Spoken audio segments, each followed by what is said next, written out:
vocês. Tá, vou procurar também aí. Não tinha procurado. Onde é que a gente estava? A gente estava vendo então espaço de probabilidade. A gente viu sigma álgebra, estimativa de kernel, viu séries temporais. Então agora a gente pode começar a ver processos estocásticos. Processos estocásticos.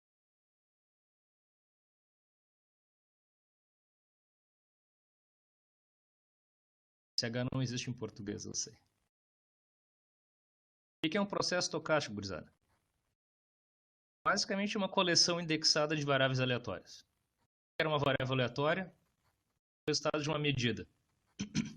Então, se vocês fazem uma medida várias vezes e ordenam os dados no tempo, vocês têm um processo estocástico. É isso. Vocês vão ter alguma coisa tipo assim, x1, 2, indo no tempo. Uma série temporal, onde x1, xn são variáveis aleatórias.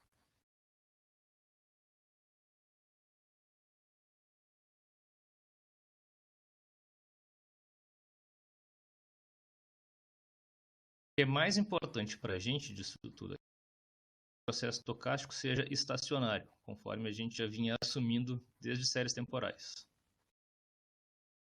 A gente tem dois critérios de estacionalidade. Ele pode ser amplamente estacionário ou estritamente estacionário.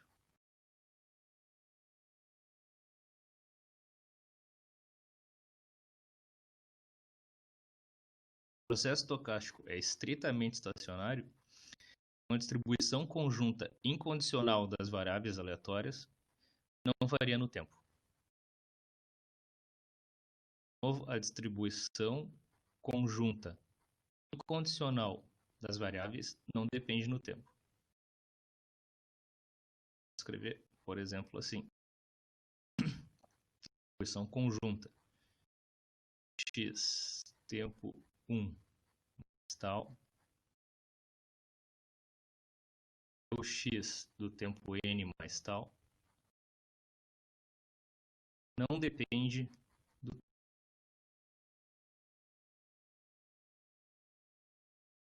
Como é que é, professor? A distribuição conjunta conjunta incondicional das variáveis aleatórias que compõem o processo estocástico depende do tempo. Tá.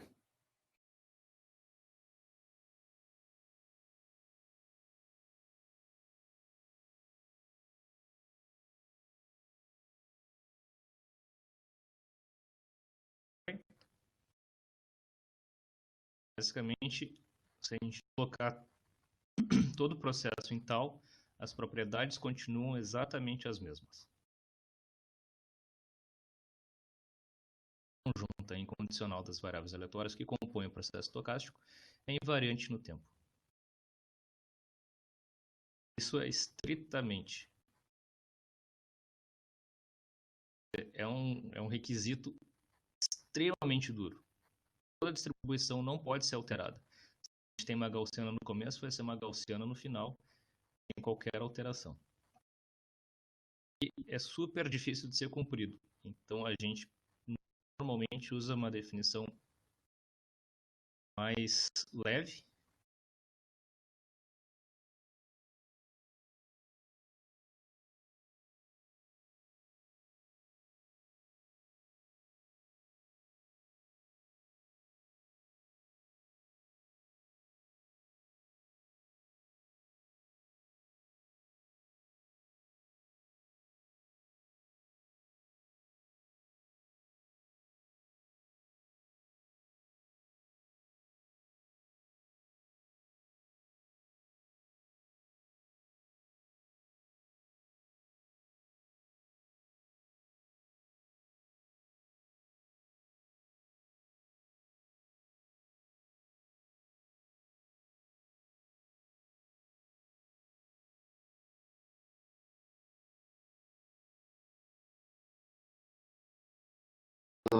Ô, senhor, ô professor, Parece que travou tudo.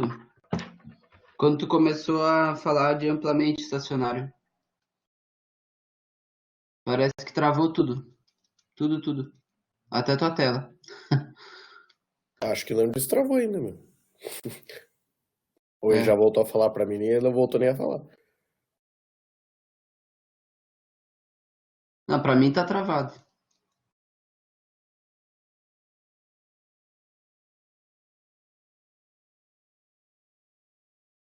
Eu acho que ele nem escuta a gente, meu. Ô, senhor. Travou tudo. Ah!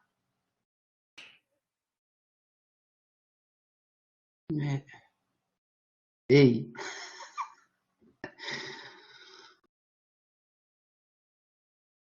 Meu Deus. Vou mandar uma mensagem no zap pro senhor. Será que Mas pior é que ter o zap dele seria útil.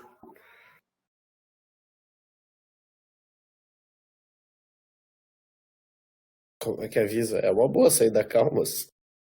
Vou tentar lembrar o WhatsApp dele aqui, peraí. Como é que era o outro grupo? Agora, pessoal. Ó, voltamos a te escutar. Pá, deu o sinal. Tá, vou deixar sem câmera para não consumir banda, então. Então, a gente estava falando do estritamente estacionário, que é uma definição muito dura. Então, normalmente a gente usa amplamente estacionário, que é uma definição um pouquinho mais leve. É um processo amplamente estacionário. Isso aqui é um P. Amplamente estacionário. Amplamente estacionário é C. O valor esperado de x t mais tal é invariante no tempo.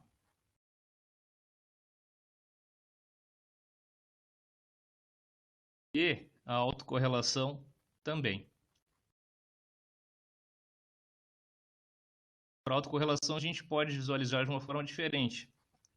Pode fazer o seguinte: autocorrelação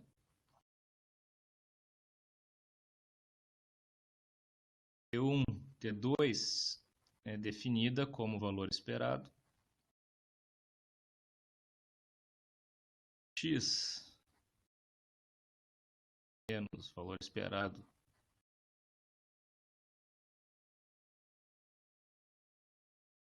x do tempo 2 menos valor esperado de x do tempo 2.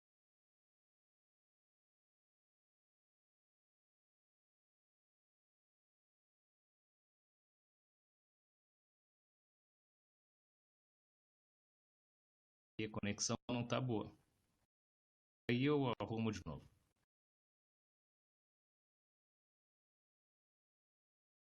Bom, pessoal, se ele é amplamente estacionário, então a gente pode subtrair T1 dos dois, porque está sendo a mesma coisa. T1 menos T2, 2 menos T2. C de tal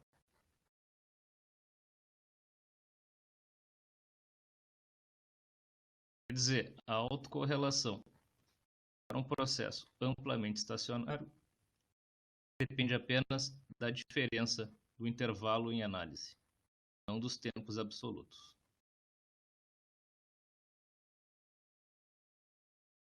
Professor, o C ali é a mesma coisa que o Rho? Que tu tava Relação. usando. Oi? Autocorrelação. O Rho era para séries temporais, aqui é um processo estocástico. Média invariante, pois relação invariante. Isso aqui implica, depende apenas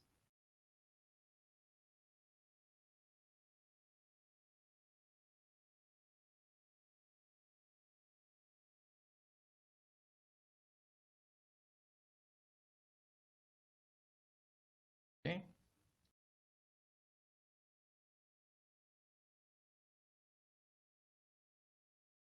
Beleza, posso apagar?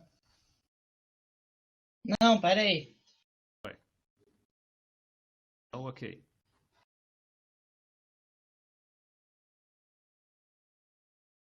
Ô, Soro, o que a gente usou no trabalho foi esse critério amplamente estacionário.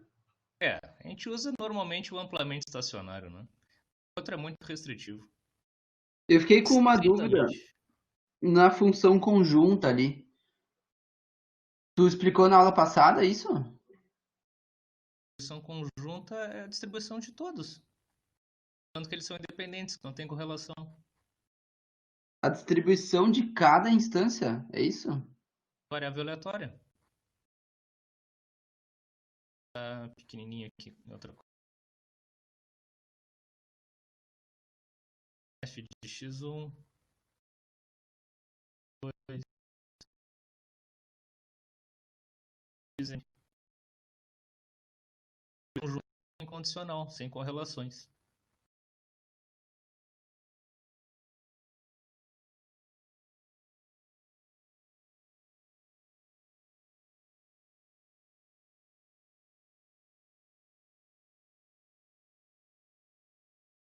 Recebendo um aviso aqui. Tá, parou. Às vezes aparece um aviso que a conexão tá ruim. Não sei por que. Eu volto. Augusto, foi? A distribuição Foi. desse cara CX1, desse cara CX2, desse cara distribuição conjunta e incondicional. Você posso mandar bala? Sim.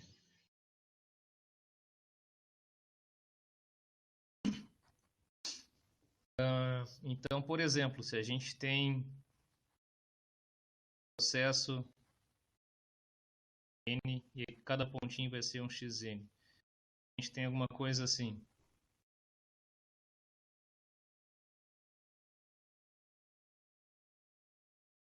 O processo aqui ele é estacionário?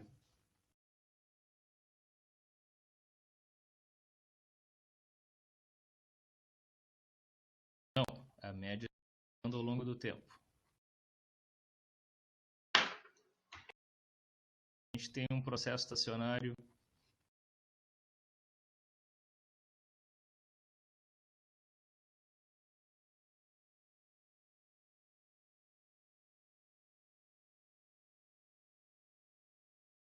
Tempo e se a autocorrelação também for invariante, logo ele é estacionário.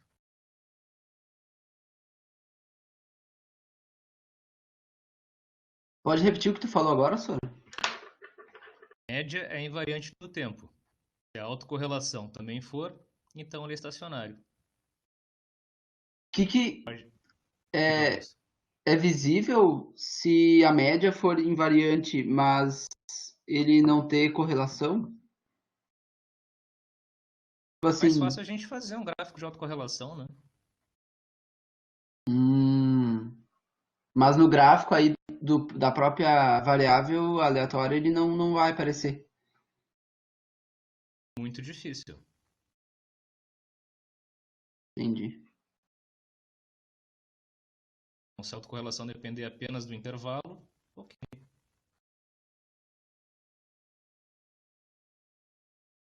a gente fizer assim, 1 mais tal, 2 mais tal,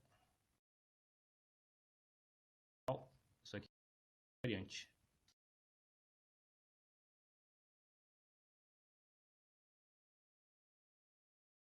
Se aparecer isso e a média for invariante, legal, nosso processo é estacionário.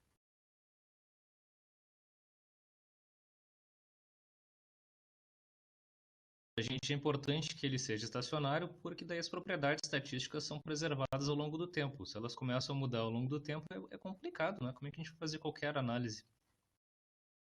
É possível, tá? Mas, para ter o contato com a coisa fica difícil. Professor, Oi. duas perguntas. Uma lá, perdão, na distribuição conjunta, que eu estava falando antes, que é a função de todos os pontos ao mesmo tempo, né? Mas seria tipo pegar em vários tempos diferentes ou seria no mesmo tempo pegar todos os x? Sim, Não sei invariante se no entendi. tempo. Invariante. Quer dizer, se tu pegar aquele f de cada uma das variáveis, tal, n mais tal, não pode depender de tal.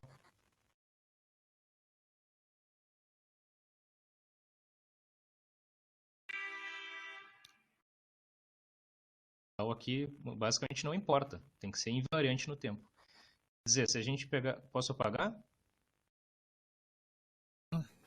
Pode. Se a gente pegar então a distribuição,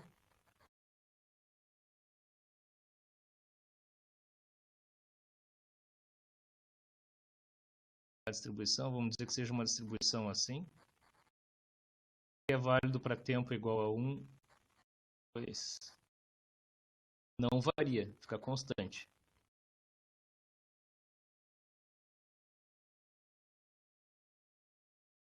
Se é uma distribuição gaussiana, vai ser gaussiana sempre. É muito restritivo. Então a gente usa, bom, se a média for sempre a mesma e a autocorrelação também for invariante, logo está ok. É um processo amplamente estacionário. O pessoal às vezes chama também de processo autocovariante estacionário. Amplamente estacionário está legal.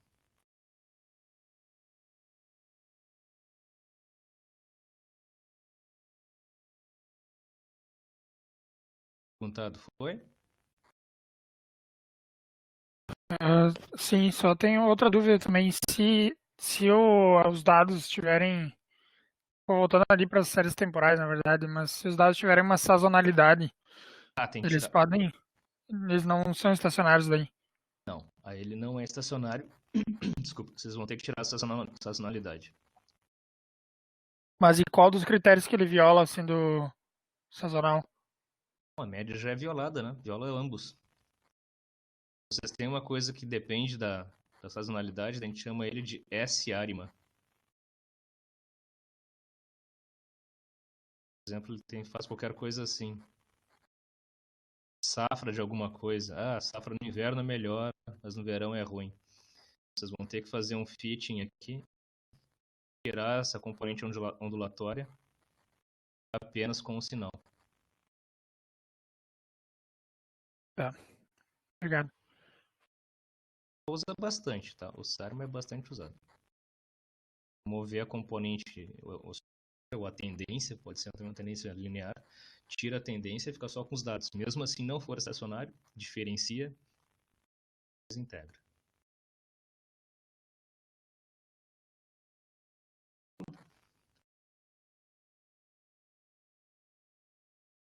Adiante. Análise espectral.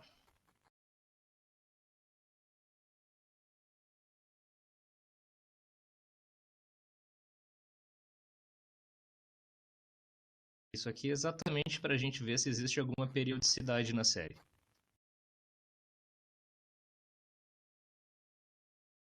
Fazer uma análise espectral para a gente estudar o espectro do nosso processo estocástico, a gente vai usar transformada de Fourier. Transformada de Fourier, vocês devem lembrar, f de ômega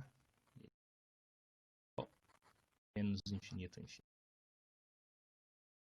No tempo, exponencial menos j ômega.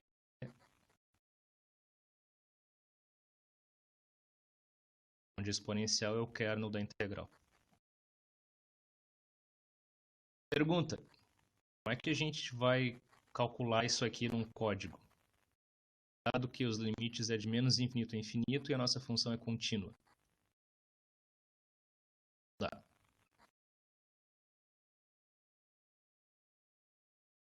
Mas a gente chega lá devagarinho. Esse cara aqui possui uma inversa. Inversa. Mas como é que funciona o FFT?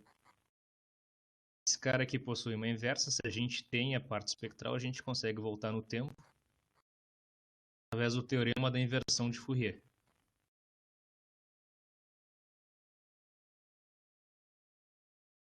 Teorema. São.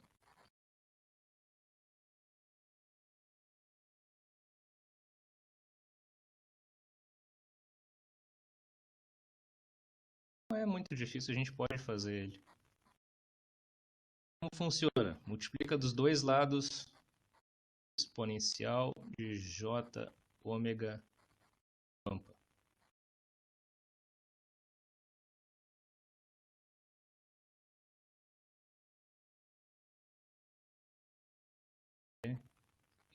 Exponencial menos t igual.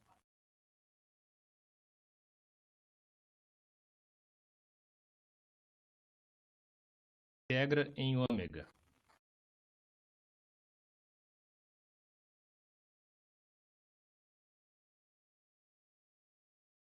Ômega.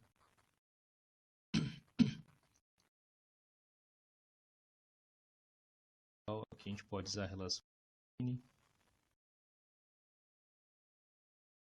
precisa infinito ao menos j ômega pampa e ômega.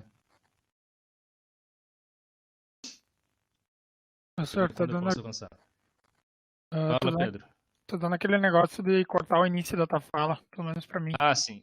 Quando eu começo a derivar, eu falo mais baixinho. Ah. Pedro Stipem. Larissa dá o ok. A gente começou com a definição de transformada de Fourier, onde esse cara aqui é o da integral. Os dois lados pela exponencial. Então, uma integral usa a relação de Fubini. Chega naquilo ali. Relação do quê, professor? Relação de Fubini, não é? Não sei. Fubini. Eu terminei aqui, gente. Isso aí. Teorema de Fubini. Guia do Fubini. É exatamente isso aqui, Pedro. Vamos botar aqui. A integral a gente está botando fora aqui, né? Então ela deveria aparecer fora, mas a gente botou ela para dentro. Quer dizer, a gente permutou as integrais. Isso pode devido ao teorema de Fubini.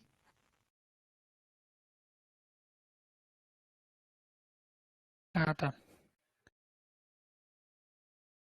Então, ela deveria aparecer aqui, mas a gente botou dentro. Pode, teorema de Fubini.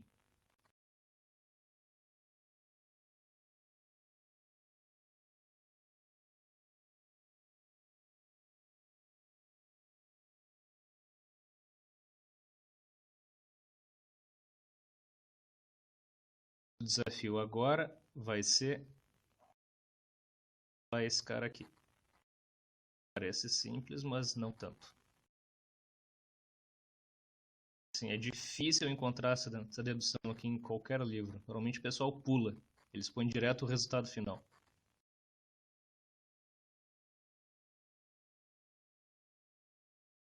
Não é tão difícil, não é uma coisa simples. Mas factível.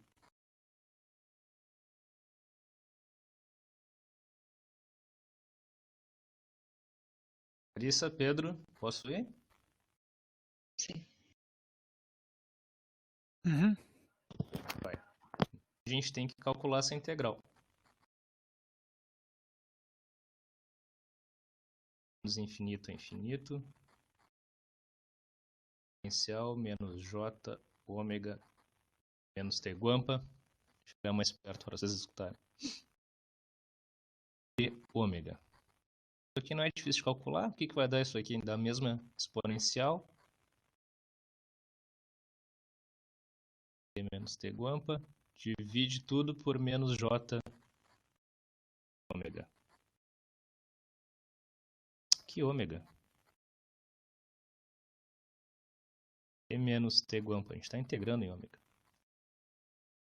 Isso aqui é avaliado de menos infinito a infinito. E, pessoal, vamos fazer o seguinte, vamos botar de menos t até t. Vai assumir também limite. Aqui assim, esqueci. Vai ter que botar assim, ó, limite do tempo vai a infinito. Infinito. Então, só para a gente trabalhar com esse negócio aqui, né? Aqui está infinito, continua sendo infinito através do limite.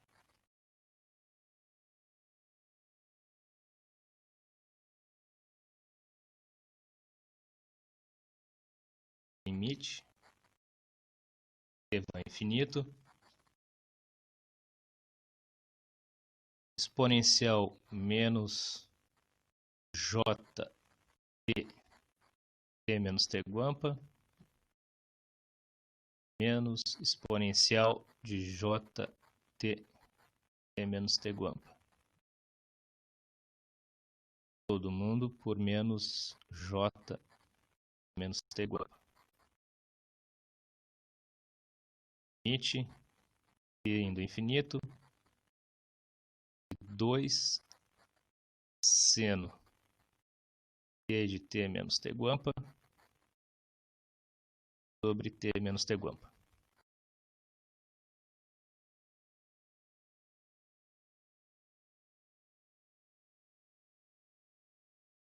Em ok quando for.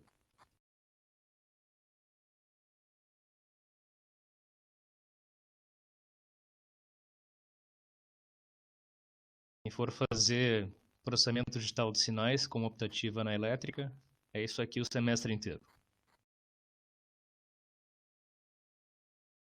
Tudo que é propriedade, deslocamento, shifting, estação por não sei o que, estação não sei das quantas, semestre inteiro isso.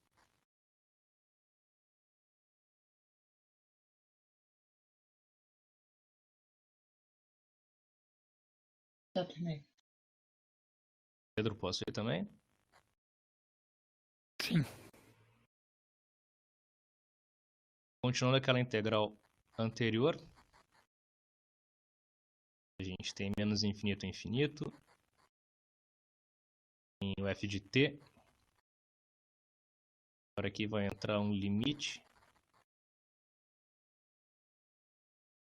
2 seno de t menos t guampa menos t guampa dt. E começou a dar aviso de novo aqui.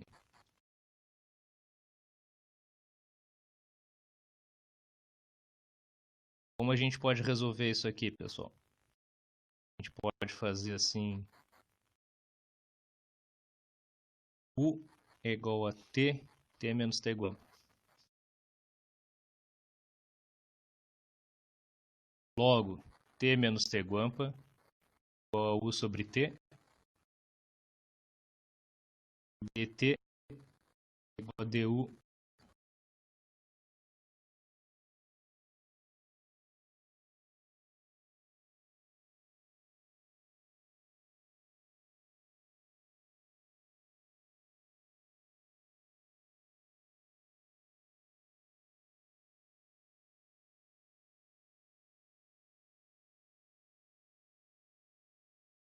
Travou tudo.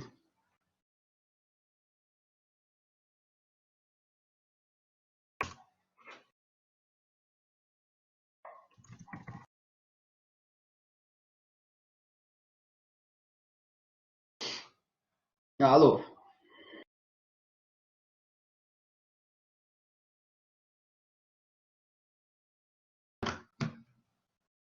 Travou tudo, Gutão. Voltou?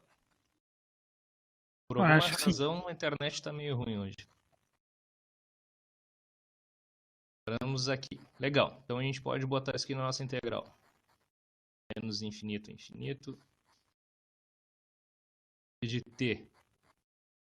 T vai ser t guampa mais U sobre t. Limite. T vai a infinito.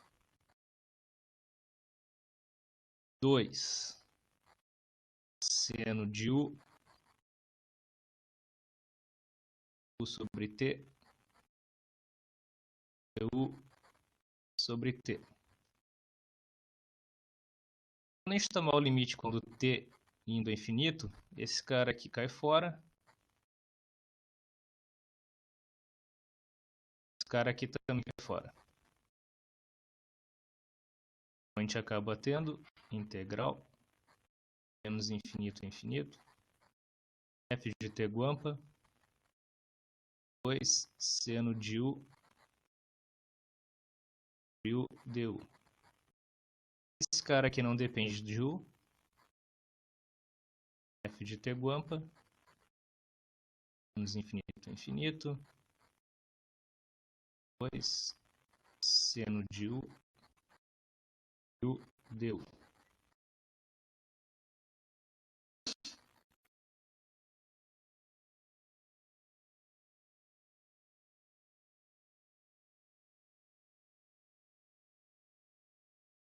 Professor, Aguardo vocês. Diga, Pedro. por que quando que tu fez ali o t igual ao infinito, o primeiro termo que tá em vermelho não sumiu o u e o que tá embaixo da Coisa fração finita. não sumiu? Uma coisa finita sobre infinita vai a zero. Tá, mas então no denominador não iria zero ali no seno? Mas tu tem T sobre T Ah, tu cortou os t's. Tá, entendi. e deu aviso de novo. Pode ser que caia.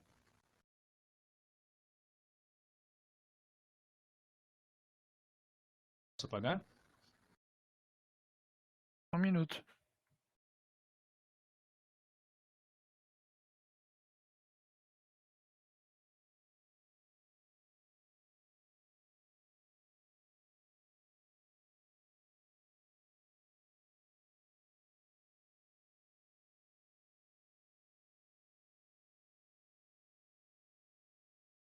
Pode apagar. Isso. Tá apagado. Essa integral aqui, tabelada, a gente pode resolver ela com integral de contorno, mas melhor pegar da tabela. Isso aqui nos dá π. Logo, a gente tem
Ô, senhor, travou aí. Caiu rude. Caiu feio.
Voltamos?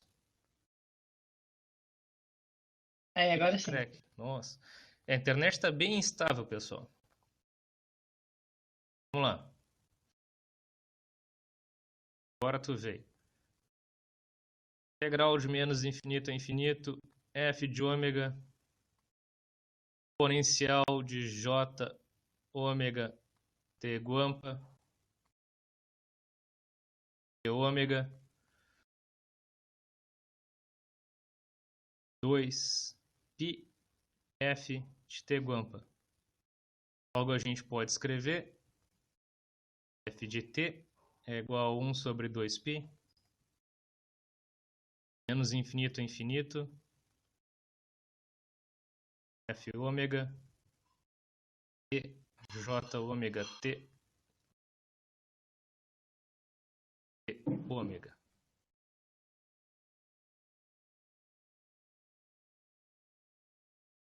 E a gente ainda viu que ela integral menos infinito a infinito de e menos j ômega t menos t guampa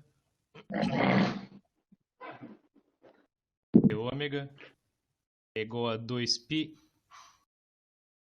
função delta.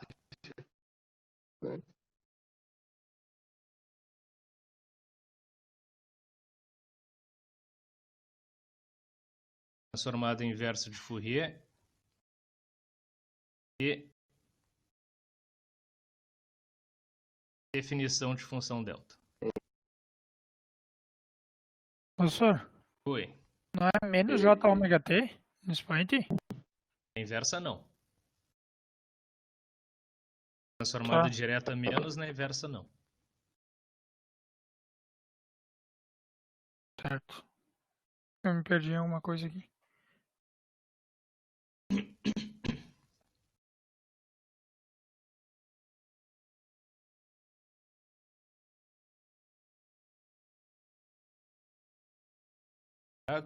Dúvidas? Então a gente tem a transformada direta, a transformada inversa dada pelo teorema da inversão. E a gente ainda ganhou de brinde a definição da função delta. Problemas. Tanto a transformada direta quanto a inversa têm limites de menos infinito a infinito e ambas têm domínio contínuo. Logo, a gente não tem como calcular elas no computador, só analiticamente no papel.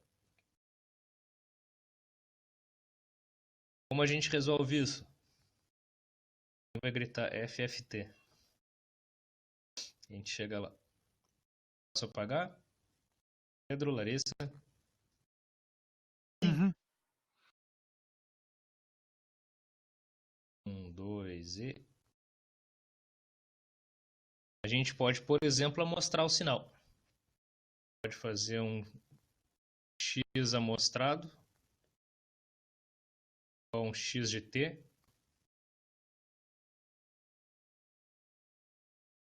Somatório em n.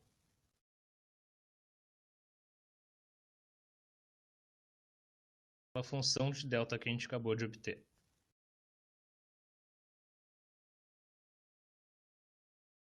Assim a gente está mostrando o sinal.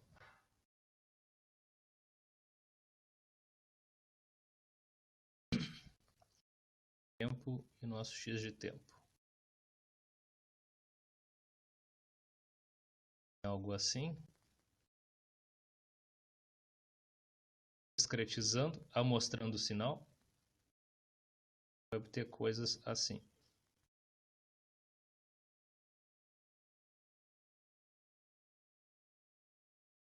Onde a separação entre cada um aqui vai ser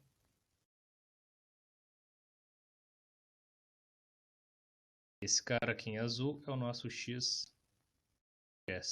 amostrado. Cada um desses carinhas aqui esse aqui é o x1, x2 e aí vai.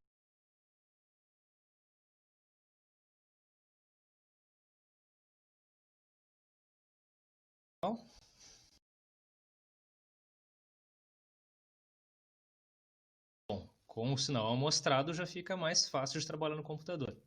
Não quer dizer que ainda seja, que já seja possível, mas já melhora um pouquinho. A gente pode tomar a transformada de Fourier do cara amostrado.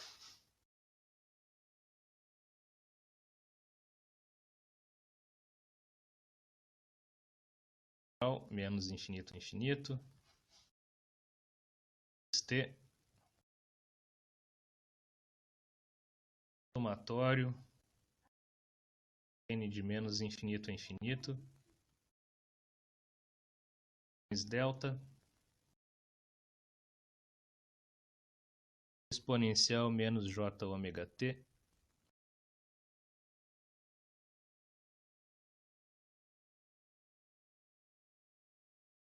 Isso, Pedro, me deem o ok.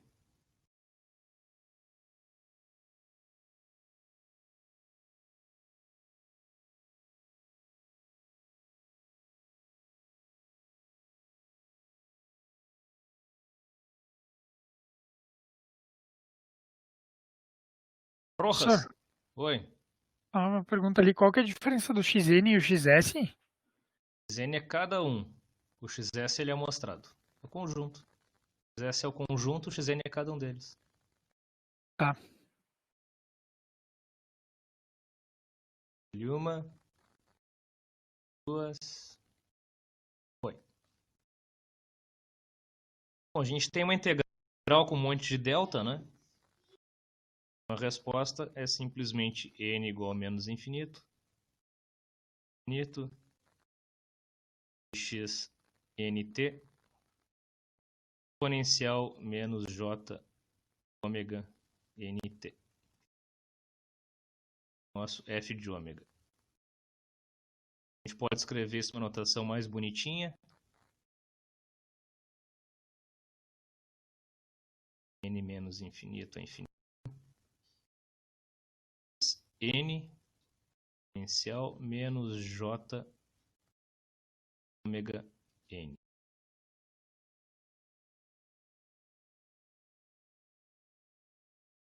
Adiantou alguma coisa? Não muito. A gente ainda tem somatórios de menos infinito a infinito. E a gente ainda tem esse cara tendo um domínio contínuo. Esse cara aqui é o que eles chamam de dt.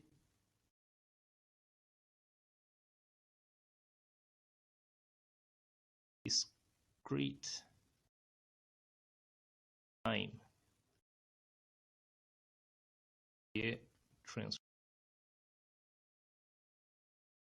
Melhora alguma coisa, mas ainda é não usável para a gente. Professor, como é que tu passou do que estava antes para essa primeira linha aqui? Não entendi A muito gente bem. tinha uma integral, né? Tinha um somatório em N, integral, daí tinha um xt, eu não lembro de cabeça. Aqui uma coleção de deltas. E menos nt. Inicial de qualquer coisa também com t. Uhum. Como tu tem esse delta, tu substitui todos os t's por nt. Acaba com a Ah, integral. tá. Entendi. Obrigado.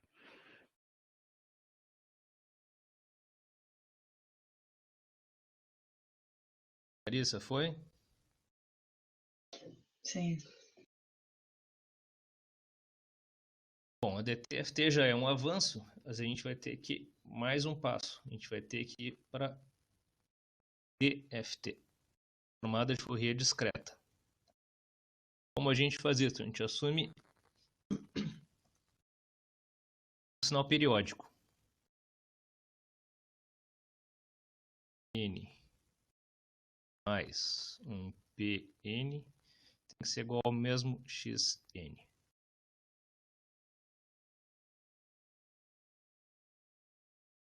Dizer qualquer coisa que seja assim.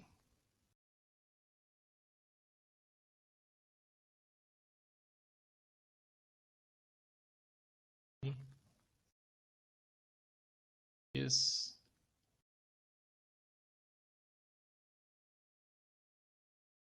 N N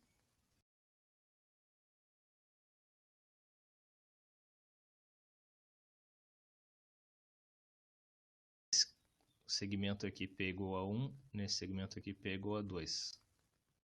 O Nzinho está aqui.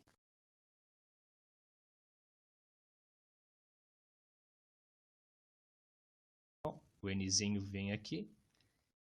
O P vai sempre fazer para cá. Mas toda vez que a gente fizer isso, vai dar o mesmo ponto. Então ele é periódico.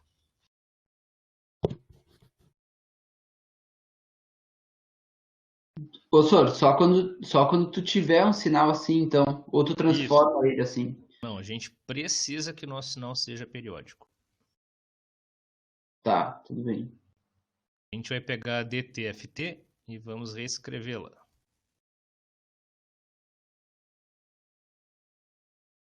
Dois somatórios. P é igual a menos infinito até infinito. N igual a 0 até N menos 1. A gente está somando o N aqui.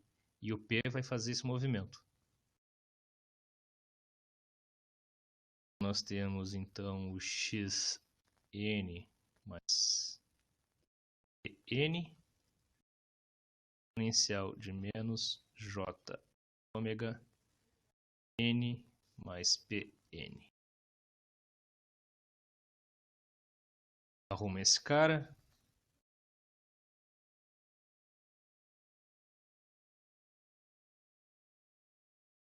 N igual a 0 é n menos 1.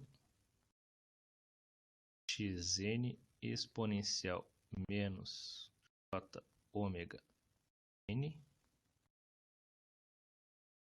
exponencial menos j ômega.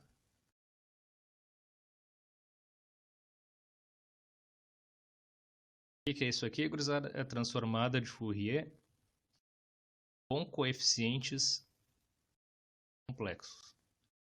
Esses coeficientes complexos a gente chama de D. Uma série de Fourier com esses elementos aqui. Esses elementos, que é transformado aqui dentro, nossa DFT. Com isso a gente resolve aquele problema.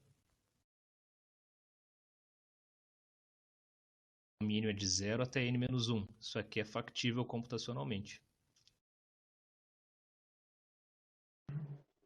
Resolve integralmente o problema?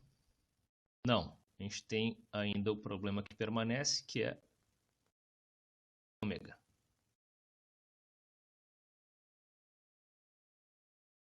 Posso ir adiante? Larissa? Pedro? Sim. Só 5 segundos, peraí. Ô, Sor, Oi. tipo, a gente está assumindo agora um sinal periódico, mas o que a gente quer é pegar e fazer uma análise espectral de um sinal qualquer, não é? Vão ter que forçar ele a ser periódico. Tá. Sim. Sim. O sinal de vocês não é garantidamente periódico. O sinal de vocês é qualquer. Então ele pode ser alguma coisa assim. Vocês vão ter que forçar ele a ser periódico botando uma janela. Vocês vão ter que multiplicar por uma função assim, por exemplo. E esse ponto seja o mesmo ponto daqui. Esse ponto aqui, assim, ó, é diferente desse ponto aqui. Não dá. Eles têm que serem iguais. Então, tu força botando uma janela. Tu multiplica ele, o sinal, por uma janela. Aí ele vai ser periódico. Ô, professor, Oi. pode perguntar uma coisa? Diga. Tu tem um sinal cheio de ruído e tu sabe, tipo, uma mistura de vários sinais, e tu sabe que ali dentro tem algum que é periódico, talvez tenha dois que sejam periódicos. Tu consegue usar isso para isolar esse sinal? Sim, essa é a ideia. Remover a componente periódica. Ou encontrar a componente periódica. Mesmo nesse caso, a gente tem que multiplicar o sinal por uma janela. Sorry, outra pergunta. Os X que tu usou ali são todos minúsculos? Ou tem algum maiúsculo? Pode usar no domínio frequência maiúsculo. No domínio discreto tempo minúsculo. Tá. Esse X de ômega ali é outra função, então. Sim. Eu tento deixar ele mais duro assim, né? Uhum. Esse aqui tem uma voltinha. Sim, beleza. Existem várias janelas, vocês podem multiplicar o sinal de vocês. A mais comum é a janela de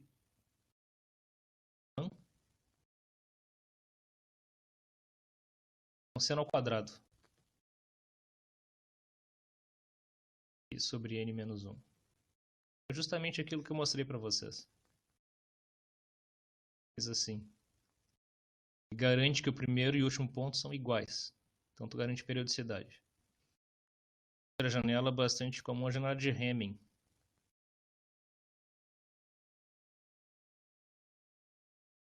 (0,54 menos 0,46, quer dizer, uma decomposição linear, entra cosseno n menos 1. Existem outras janelas, tem a janela de Lanczos, janela de Blackman, tem várias outras, mas essas são as mais usadas, a Hahn e a Hamming. Então, se vocês vão fazer uma análise de Fourier, a primeira coisa que tem que fazer, multiplica o sinal por uma janela dessas, para garantir que o sinal é periódico.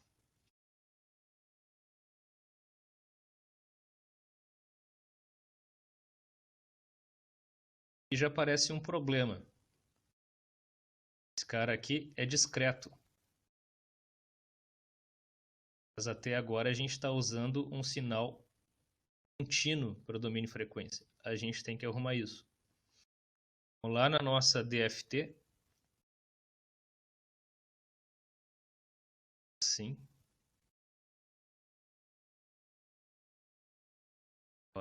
N0 N menos J ômega N. A gente vai ter que discretizar o domínio frequência.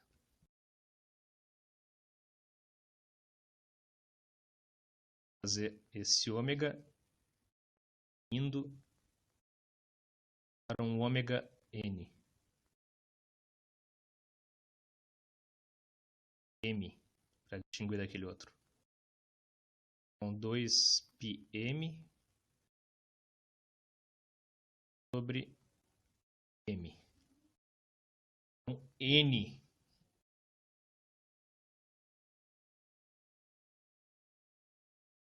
domínio tempo, número de pontos no domínio tempo, M, número de pontos no domínio frequência.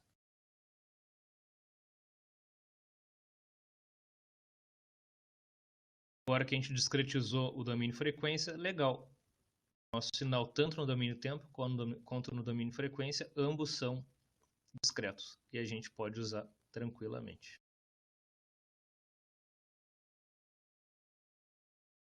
Oi?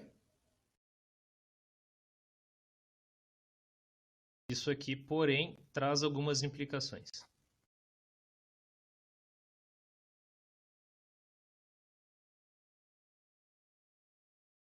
Pedro, deem o ok. Da onde veio esse 2πm sobre N? O sinal tem que ser periódico, né? Então, quando M for igual a M, a gente tem 2π, fecha um período. Tá. E M é número de pontos na frequência, é isso? Número de pontos não, o ponto. Mzinho é o nosso índice no domínio frequência, que vai de 0 até n-1. Tá, acho que entendi. O nosso sinal de janela.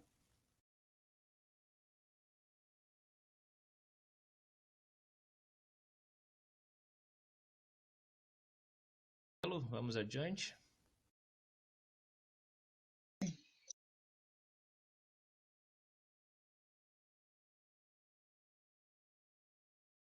Bom, então a gente discretizou a frequência. 2πm sobre m. Faz algumas implicações. Por exemplo,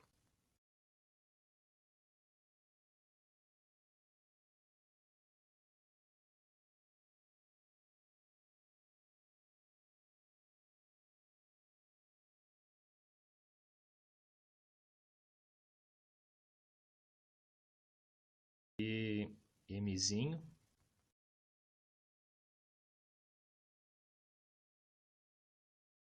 ser o nosso sinal.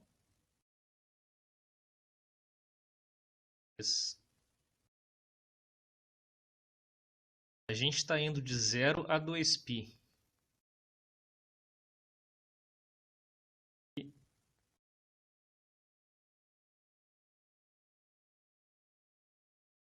A gente vai chegar no mesmo ponto, no domínio frequência. Quando a gente chegar aqui, o sinal começa a fazer o caminho reverso. É a mesma coisa que ele fazer o caminho de cima. Então, se a gente tem algum espectro que seja assim, quando a gente chega aqui, ele tem que fazer o caminho reverso. Ele vai ter algo assim.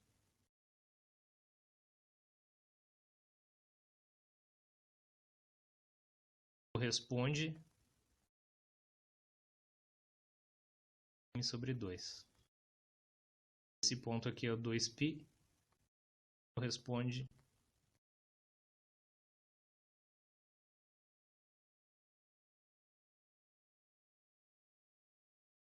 quando a gente fizer então a transformada discreta de Fourier, o nosso sinal vai ter um espelhamento por causa da periodicidade que a gente impôs a ele.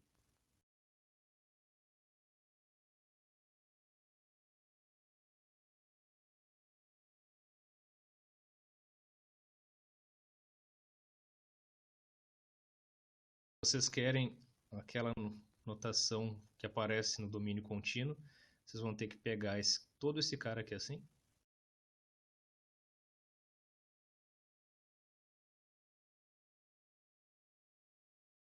São as frequências negativas, essa componente aqui de baixo.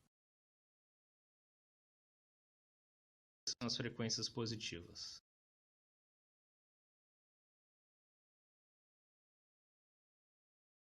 Claro que no Python tem uma função que já faz isso para vocês, que se chama FFT Shift.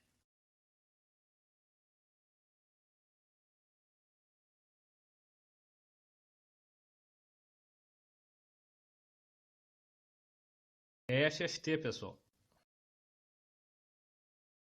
FFT é isso aqui, é a DFT, mas com algoritmo de partição, que deixa o cálculo mais rápido. Mas eles estão calculando uma DFT, processo mais rápido. Não precisa entrar em detalhes, deixa isso para calcular. Dúvidas?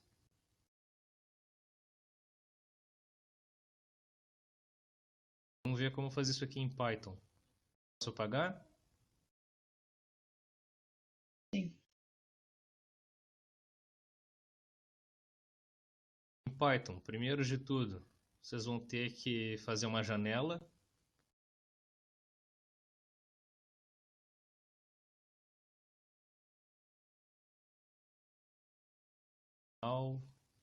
Vezes D.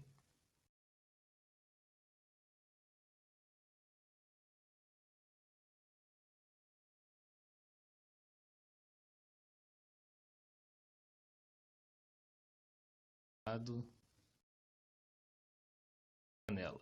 E aqui a janela pode ser aquelas que eu mostrei para vocês. Janela de RAM, janela de Hamming, qualquer uma delas. FFT.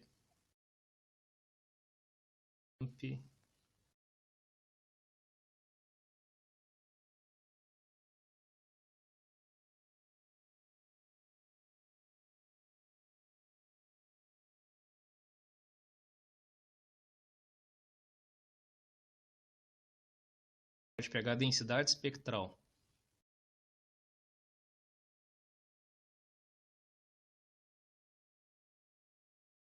F vezes NP, ponto conjugado, complexo, F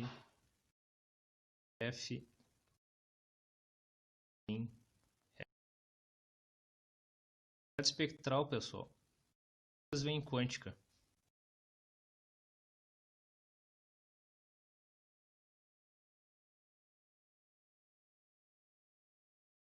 O módulo da função ao quadrado. A densidade espectral.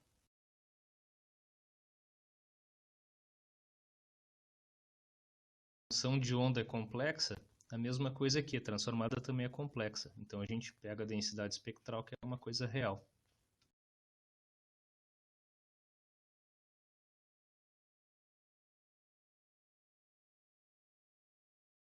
A espectral a gente pode plotar. L.plot S. Fazendo assim, a gente vai ter as frequências rebatidas. Pode ser qualquer coisa assim. Vocês querem plotar conforme vocês estão acostumados, vocês vão ter que dividir o sinal em 2 e rebater para cá. Perguntas?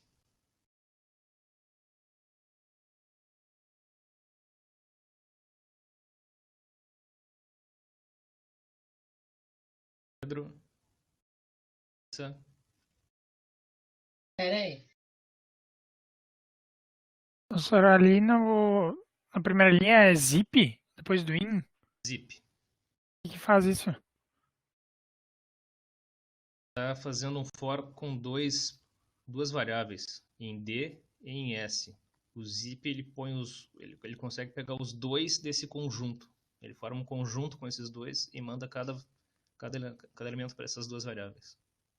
Então o dado vai para D e a janela vai para S. Sim. Tá. Fazendo é multiplicando o sinal de vocês a janela. Manter o sinal ruidoso multiplicar pela janela, que é uma coisa assim, para forçar com que o sinal seja periódico. A gente não faz isso, a gente tem uma coisa chamada de vazamento espectral, que pode simplesmente matar o sinal de vocês.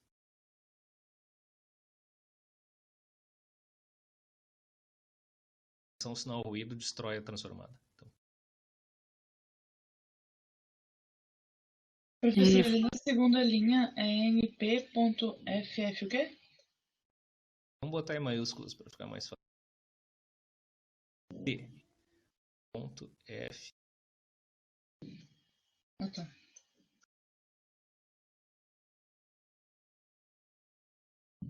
Tá, e aí na terceira linha é np. Conge. Onde tá?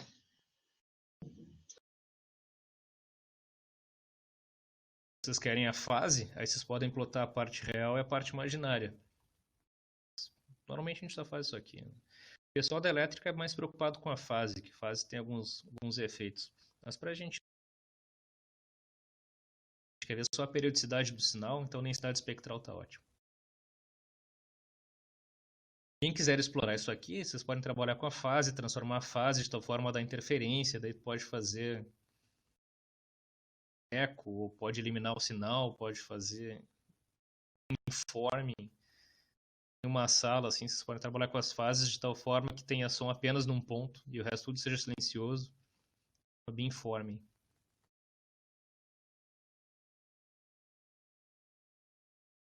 Fazer várias coisas legais com a fase. Mas pra gente isso não é tão importante, a gente quer ver periodicidade. Para periodicidade pode usar densidade espectral direto. Professor, Diga, Pedro. eu não sei se me perdi ou alguma coisa assim, mas tipo assim, os dados, eles não estariam eles estariam no domínio T, né? Tempo. Então, tu não teria que fazer a transformada inversa? Ah, não, tu quer descobrir a função em ômega, né? E tu tem ela em tempo, tá. Não, desculpa, me confundi. Começa assim. Só que isso aqui não existe. A gente está no computador. O que nós temos é um sinal amostrado. Uhum. Vou denotar com xn. O sinal original é isso aqui.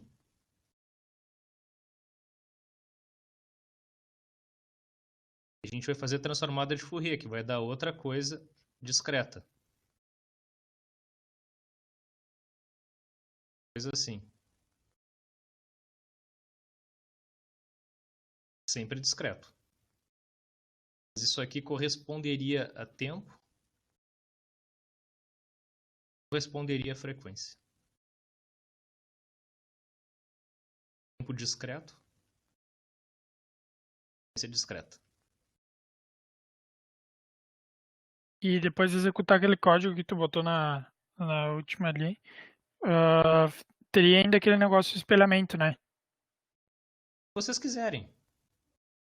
O domínio Tá. natural da DFT é assim. Se vocês quiserem, vocês podem fazer um espelhamento.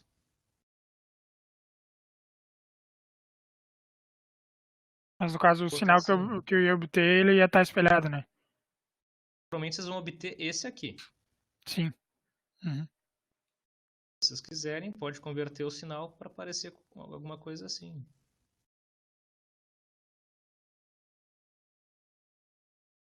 São as frequências positivas e aqui as frequências negativas.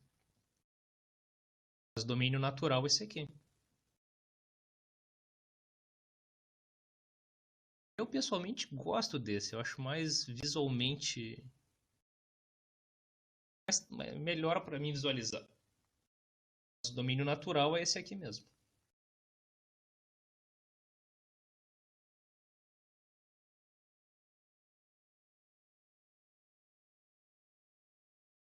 Ô, senhor, Oi. tu pode descrever um pouco melhor o trabalho que a gente vai ter que fazer, já que Exatamente tu isso. falou que a gente vai ter que fazer análise de Fourier também. Exatamente isso. Tá, tu pode dar um pouco mais de detalhes, por favor. Vão ter o sinal de vocês. Então é uma coisa diferente. N e aqui.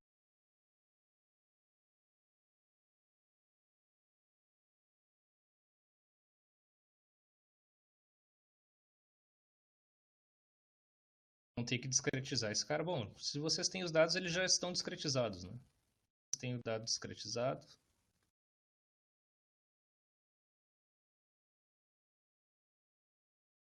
O computador vai ser um x igual, sei lá, 4.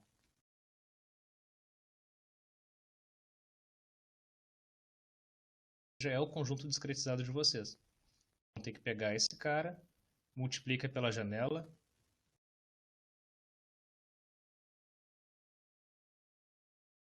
Vocês têm em Python, np.ram. Você tem que dar o tamanho da janela. Clica pela janela, toma FFT.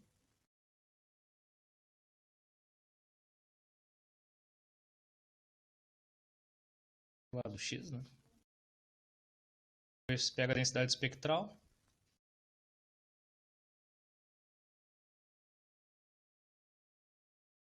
Plota.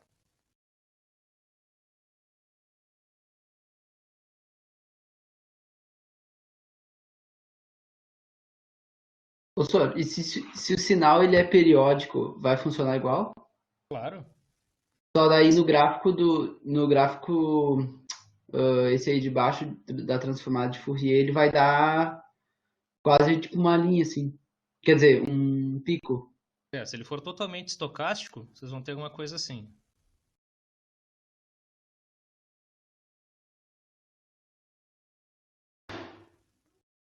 Se ele tiver alguma periodicidade, vocês vão ter qualquer coisa assim. Aham. O Onde professor, é que indica a periodicidade? Diga. essa janela, como que eu escolho o tamanho dela? O tamanho de dados de vocês. O tamanho dos dados da janela. Ah, tá. O senhor conseguiria formalizar o trabalho que tinha aquele e-mail que o senhor mandou sábado em relação ao trabalho 1? Como assim, Rojas? Mandou um e-mail semelhante àquele que mandou sábado. Claro. Bom, aquele padrão que eu mandei para vocês é para todos os trabalhos, sempre aquilo. Mas eu posso botar mais detalhes assim. Obrigado. Professor, e se eu tiver mais de um dado periódico com periodicidade diferente, eu consigo isolar todos com isso? Sim, vai aparecer tudo. Se vocês tiverem, por exemplo,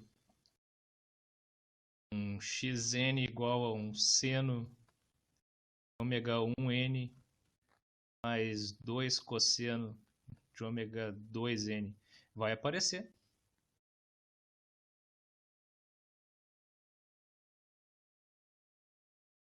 Vou botar mais um ruído para ficar legal.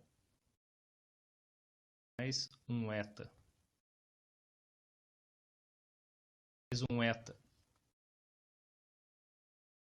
N vai aparecer pico, pico, pico. Sim.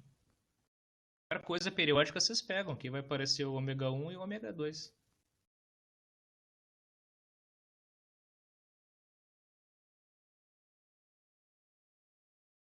Vocês podem descobrir a periodicidade. Tendo a periodicidade, vocês podem filtrar os dados de vocês, deixa eles estacionários. Com dados estacionários, vocês podem fazer, por exemplo, séries temporais. Pode botar no modelo autoregressivo, coisa e tal.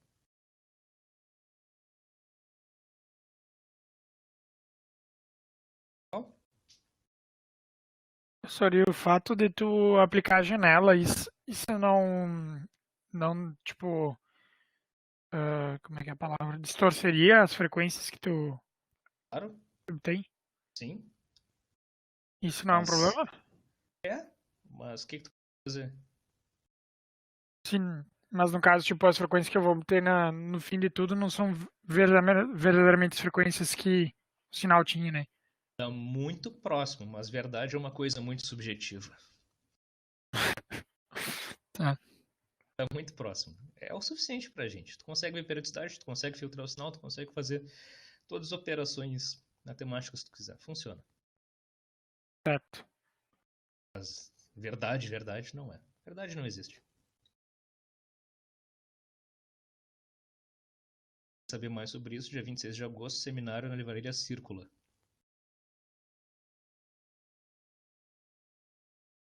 Legal? Vamos adiante?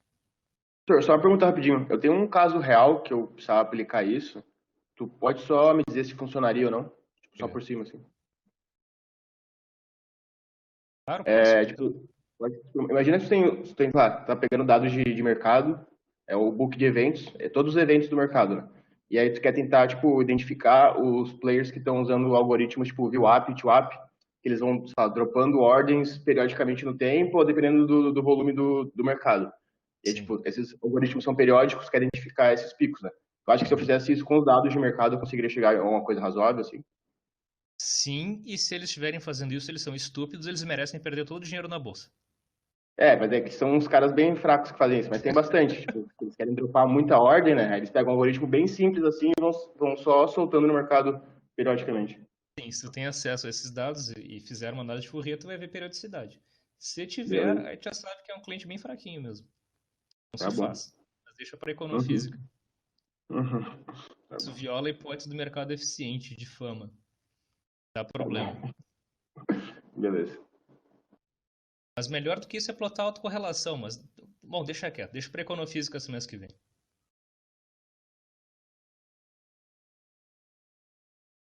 Vamos adiante, então. Legal? Então, sua análise espectral nos ajuda a ver periodicidade na série e outras coisas. Com isso, a gente tem todas as ferramentas para começar a ver mais formalmente processos. E o processo que a gente vai ver são processos de Levy.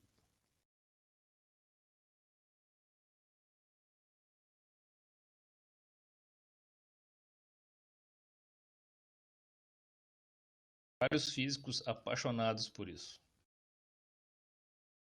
Os de Levy, processos de Levy. Realmente é legal e útil para Dedel. É um processo de Levy. O processo de Levy é um processo que tem sua primeira variável aleatória igual a zero. Começou o processo, o primeiro ponto é zero. Os incrementos t menos x, t menos 1 são independentes.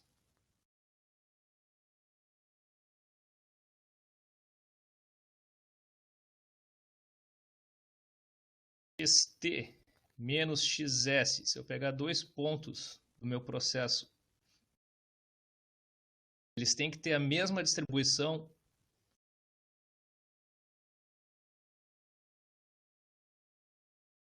xt menos s. Então, incrementos independentes com a mesma distribuição. Se a distribuição dos incrementos for gaussiana, esse é dito ser um processo de Wiener.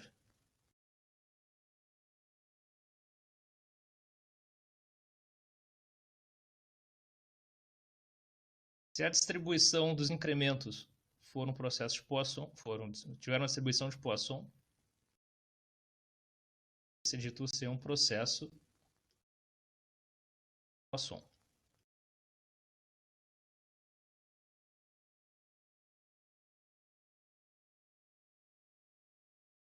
No caso de um processo de Wiener, a gente tem a média do processo igual a zero e a variância do processo igual a t.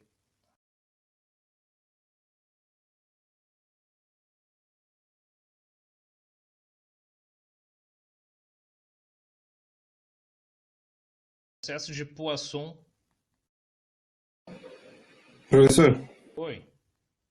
o movimento browniano é um processo de Wiener, né?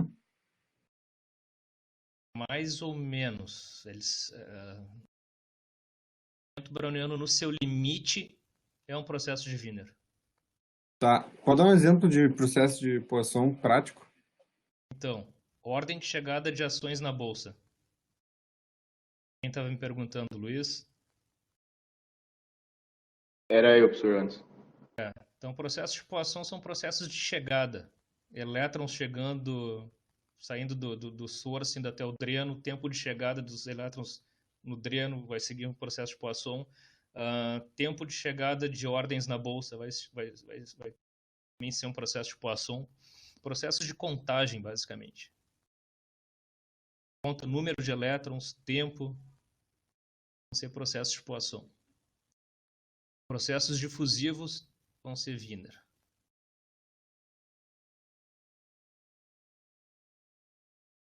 E em econofísica a gente vai ter Black-Scholes seguindo Wiener. A gente vai ter processos de contagem de tempo de ações na bolsa seguindo Poisson.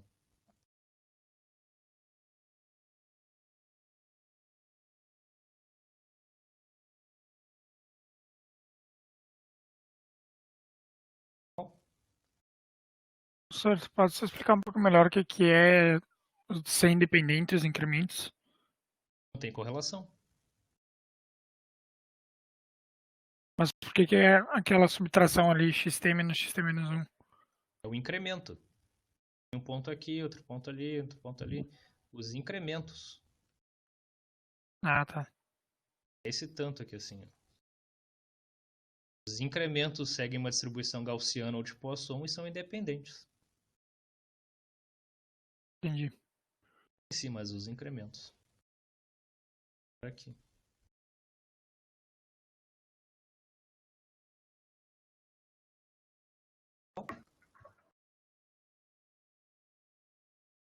Dois e...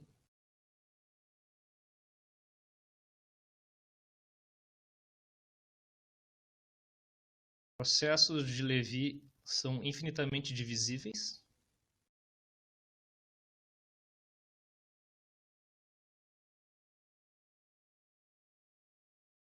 No sentido de que, se a gente pegar o x1, pode ser escrito como um x, 1 menos n, mais x2 sobre n, então 2, menos 1 sobre n. A gente pode ir fazendo infinitamente. Se a gente chegar em x n sobre n, menos x n menos 1 sobre n.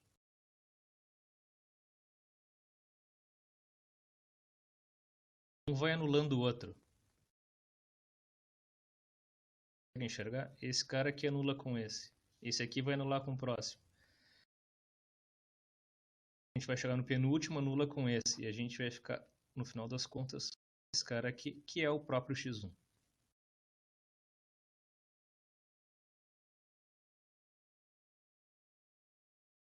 N pode ser tão grande quanto a gente queira. Então a gente pode escrever qualquer variável aleatória como uma soma de várias outras, infinitas outras. É infinitamente divisível. Se a gente toma a transformada de Fourier desse cara,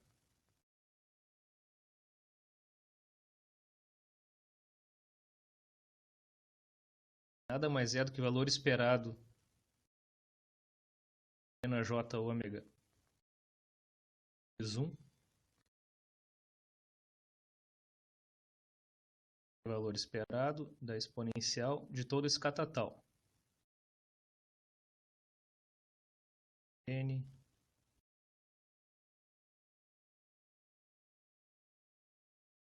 sobre N menos x N menos 1 sobre N.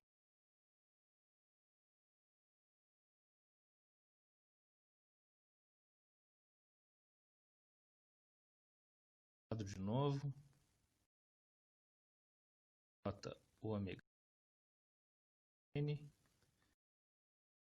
produtório N e na J x N sobre N menos x N menos 1 sobre N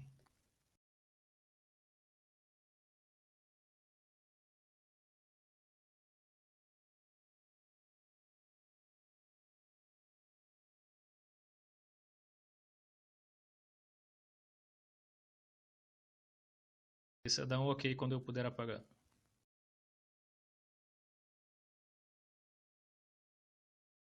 Tá, peraí.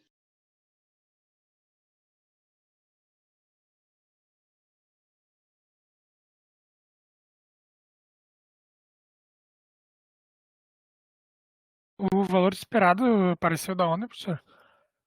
Mesma coisa do que fazer isso, né?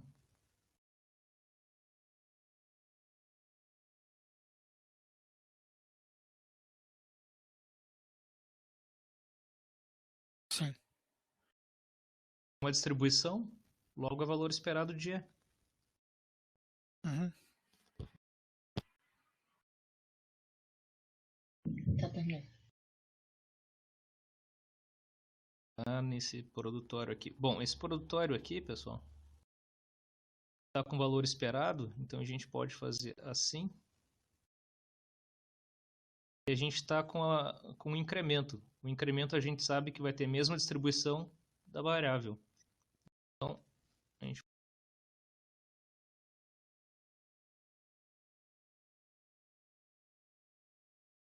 transformada de Fourier N produtório 1 sobre N. Logo, transformada de Fourier x1 N N.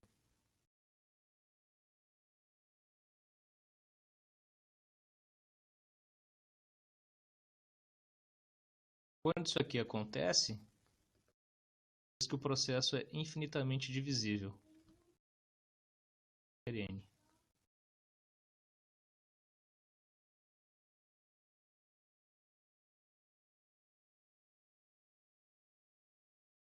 Variável aleatória e transformar isso aqui num somatório em N. Processo divisível e tem um segundo na propriedade, que os processos de Levi são estáveis.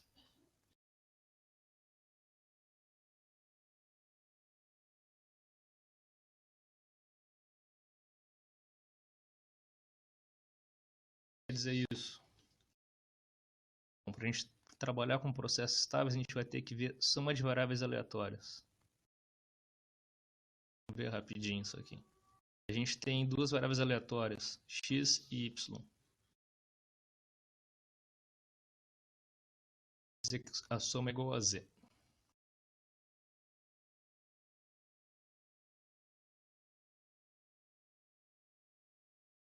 Menos x.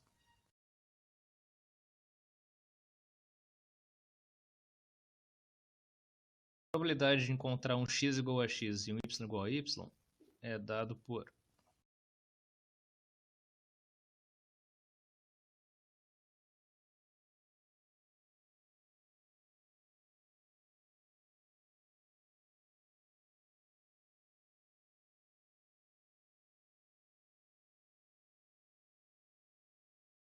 sim. Vou usar de novo o Fubini.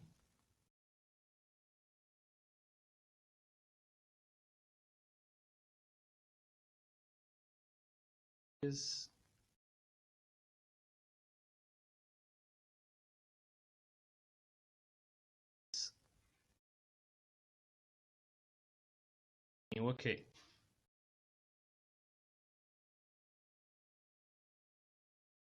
A gente usou Fubini de novo.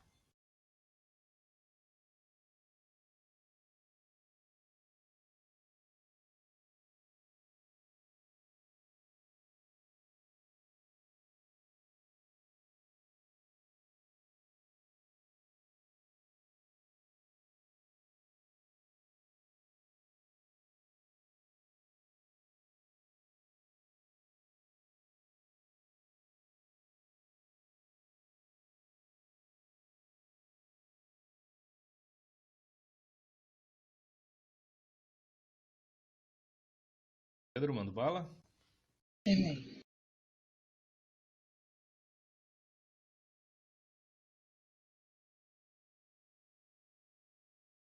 Idade.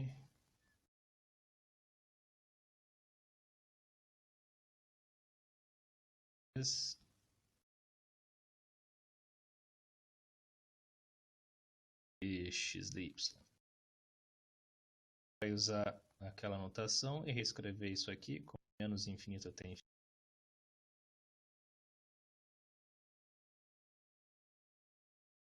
X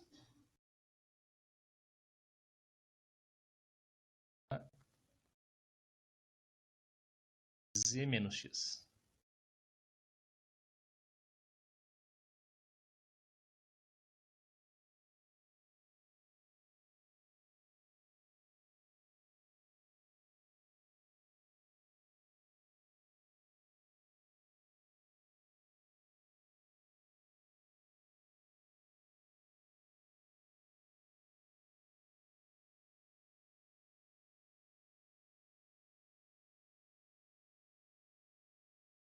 É tudo isso aqui no quadrado, no retângulo.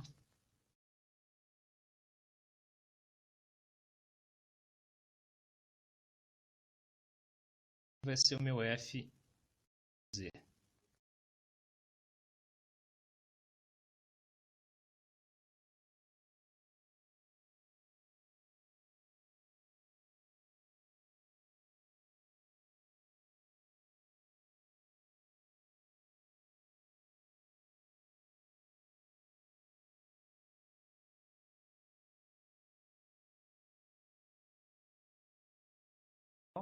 O quadrado é esse cara aqui.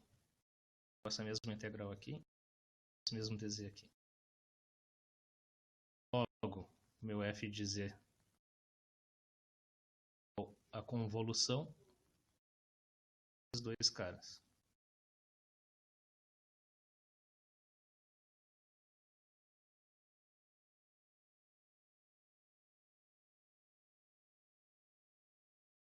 Isso tudo tu tá falando do processo estável ainda, né, senhor? Não. O que é isso? A gente vai chegar em processo estável. Isso aqui é soma de variável aleatória. A gente está somando duas variáveis aleatórias. Isso aqui. Somando y com x. A gente quer saber qual é a distribuição de z. Dado que a gente sabe a distribuição de y e a distribuição de x.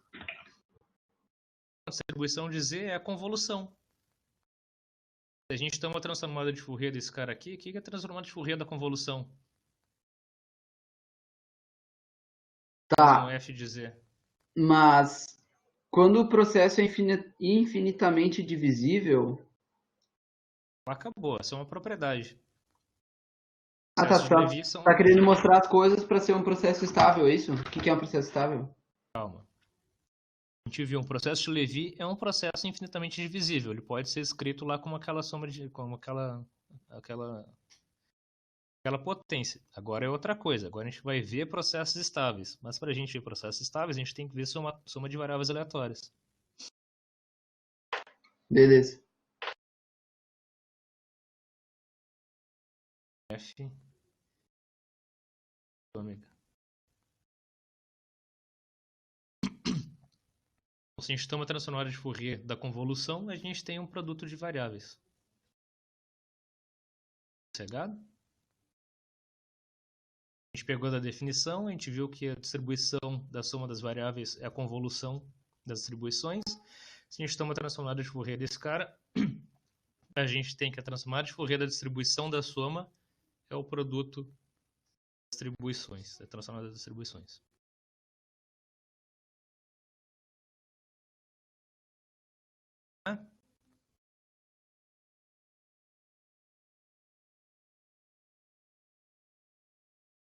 Pedro. Vou apagar. F de Z. F de X ômega.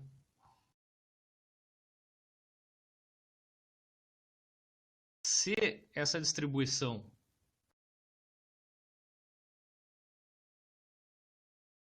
é igual a essa distribuição, é igual a essa distribuição, se isso aqui acontece, então a gente diz que a distribuição é estável. A gente pode ir somando variáveis aleatórias com essa distribuição e o resultado sempre vai ser a mesma distribuição. Esse é um processo estável. Distribuições de Lévy são estáveis.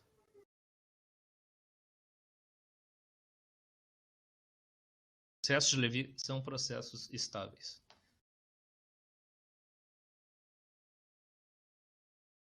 Pode repetir? Senhor. A conclusão que tu chegou? Processos de Lévy.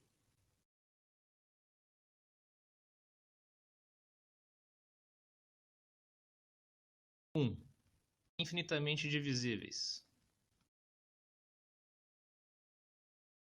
2. Estáveis. A gente toma duas variáveis aleatórias e soma, a distribuição da soma é a mesma distribuição das variáveis aleatórias. Distribuição estável e infinitamente divisível. Exemplo de processo de Lévy. Processo de Wiener. Processo de Poisson.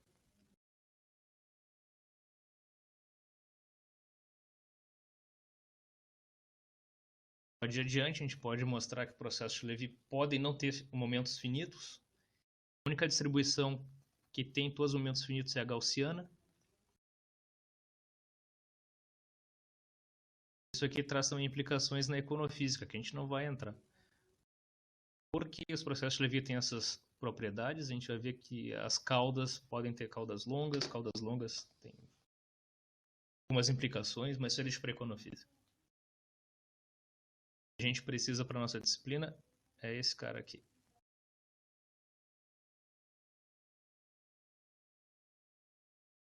Incrementos com distribuições gaussianas.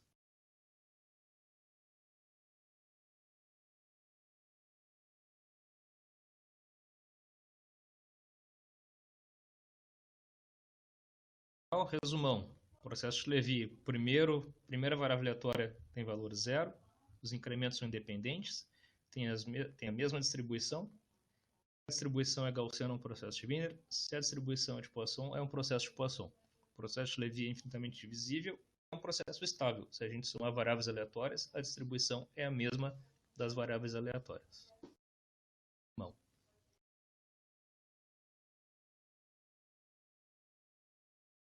Legal, pessoal. Agora, com o processo de Lévy, a gente vai ver várias coisas interessantes a partir da quinta-feira. Acho que o Jesus tinha me pedido. Vou mandar um e-mail, então, com as especificações do projeto para domingo.